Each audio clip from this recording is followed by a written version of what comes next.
Nitamhimidi Bwana kila wakati, sifa zake zi kinywani mwangu daima. Katika Bwana nafsi yangu itajisifu, wanyenyekevu wasikie wakafurahi. Mtukuzeni Bwana pamoja nami, na tuliadhimishe jina lake pamoja. Nalimtafuta Bwana akanijibu, akaniponya na hofu zangu zote.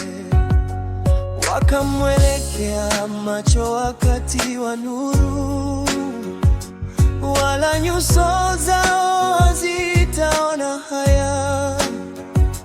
Maskini huyu aliita, Bwana akasikia, akamwokoa na taabu zake zote. Malaika wa Bwana hufanya kituo, akiwazungukia wamchao na kuwaokoa. Onjeni mwone ya kuwa Bwana yu mwema, heri mtu yule anayemtumaini. Mcheni Bwana enyi watakatifu wake, yani wamchao hawahitaji kitu. Wana simba hutindikiwa, huona njaa, bali wamtafutao Bwana watahitaji kitu chochote kilicho chema. Njoni enyi wana mnisikilize, nami nitawafundisha kumcha Bwana. Ni nani mtu yule apendezwaye na uzima, apendaye siku nyingi apate kuona mema? Uzuie ulimi wako na mabaya, na midomo yako na kusema hila.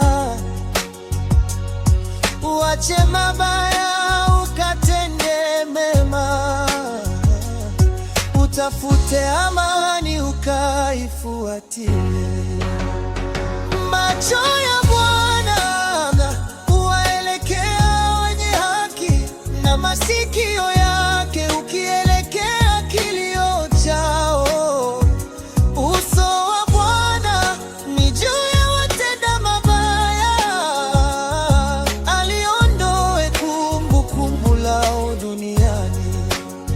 Walilia naye Bwana akasikia, akawaponya na taabu zao zote.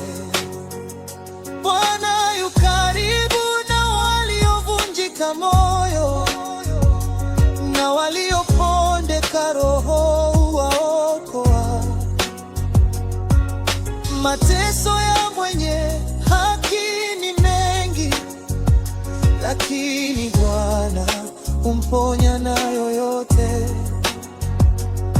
Huihifadhi mifupa yake yote, haukuvunjika hata mmoja.